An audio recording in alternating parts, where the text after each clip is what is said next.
welcome to Classic Car Cave.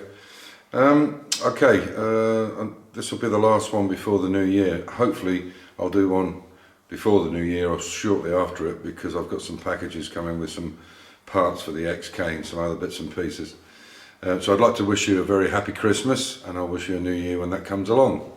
So I'm going to do a few things in this video, but one of the things I want to clear up is there seems to be, I've had some comments about this air pipes that I've put in, or clean air pipes, and there's a bit of a misconception with it that I'm not trying to increase horsepower. There's a standard horsepower with these engines because it's standard cams and everything else. So I'm not trying to increase horsepower. What I'm trying to do is get cleaner, cooler air, which will give you more horsepower, for instance, in a race car scenario, which I'll go on to in this video with the Mini, which is something we're intending to do, or an idea or a project we're intending to do. So the idea of this is just to get cleaner, cooler air in, and not use the air inside the engine compartment, which is already hot. What that will do is obviously make the engine fire better, cleaner. There won't be so much crap coming through the carburetors or through the SUs that I have on the car. I have triple SU on this, HD8. So the idea is to try and increase or make better the air that's coming into the car. Now there's many ways to do this. You can do this with an air filter that's on a short ram type air filter that you can have in the front from K&N or whoever.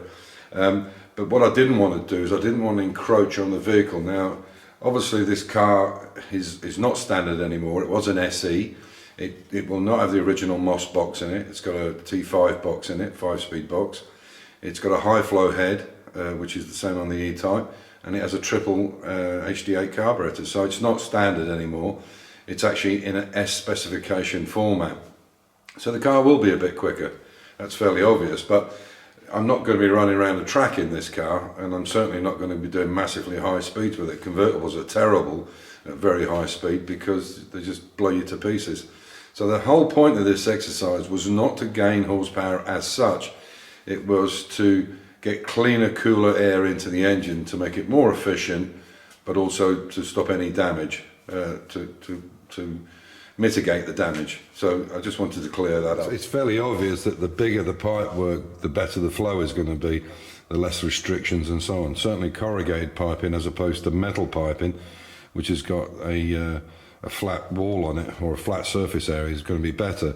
But like I said, what I didn't want to do is have a massive air box coming all the way down here, which possibly could hit the tyre, and then I have to distort some of the interior of the inner wing.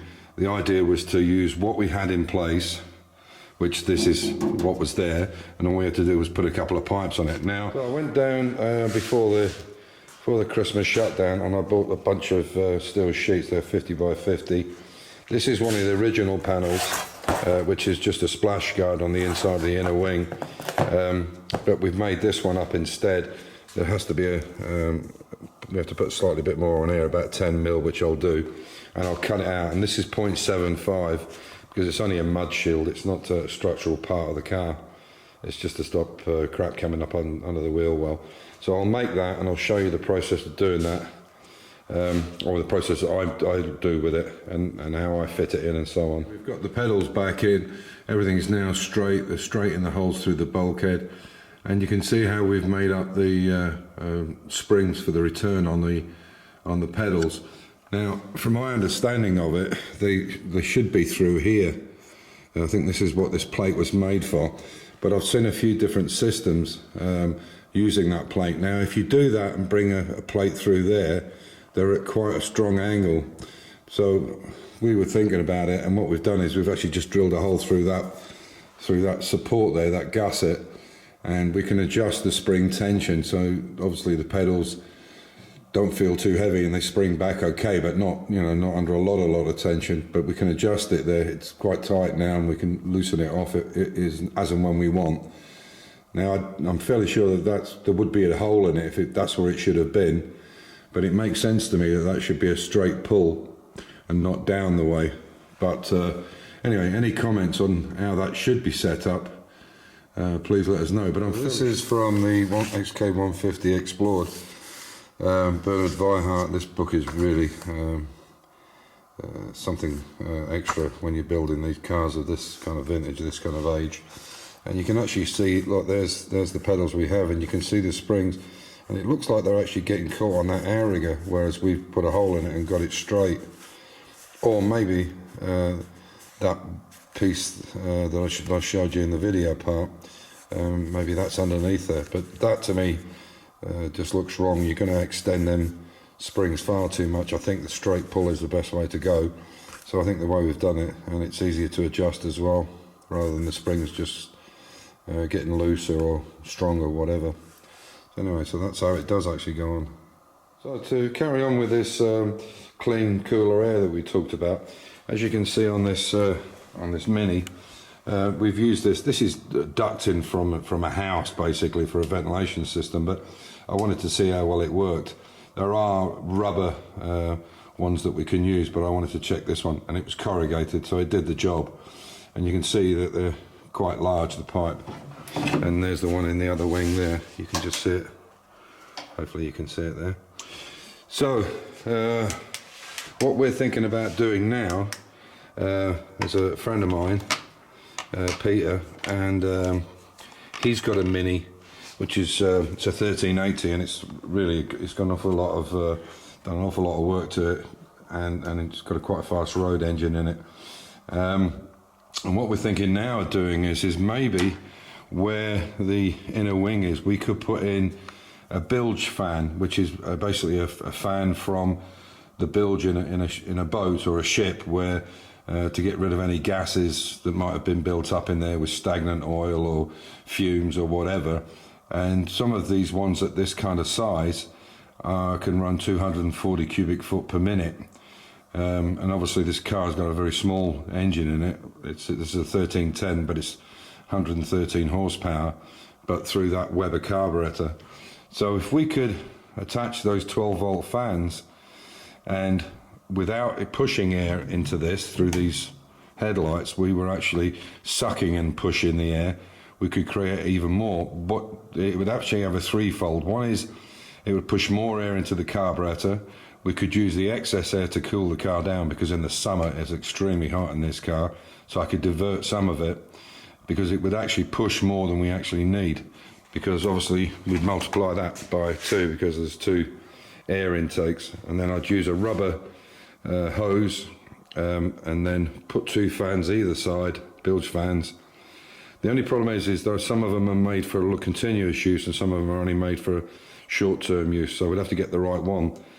And after looking in car builder solutions, and Peter's looked online, he's found other ones which are anything from, you know, £18 up to, well, whatever, hundreds.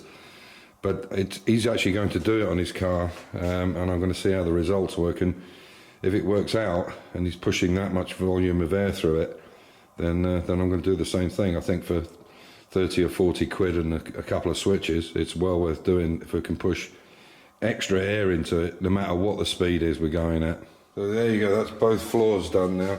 You can see that we've got those small hex head or hex bolts all the way around, and they're nice and flat, and you can see them on both sides, and yeah, much better. It's much less pushed into the car. So the next thing we've got to do is get the handbrake back from the chromas, and we can fit that. So one of the things I didn't know, and one of my viewers mentioned it, was this flap in the top of this hole in the gearbox tunnel was originally, and I never realised it, but it actually was for a dipstick. And the manuals, because normally a dipstick you would associate with an automatic transmission, where you have a long dipstick tube in the engine bay. Well, even the manual Moss box in this, the 4-speed with the overdrive, had a dipstick, and I'll put that picture up so you can actually see the dipstick. The gearbox, the Moss box is in quite a mess because I just took the thing out, because even though I tend to keep it, as long as I have the car, it would sell with the car, because obviously it's a numbered gearbox. I've never cleaned it up because I didn't see any point when we were putting a brand new T5 in it. But that's the reason this is there. And in fact, even the carpet has studs so you can lift it and actually check it. In this case, you can't do that because there is no dipstick in a Tremac box. So, yeah.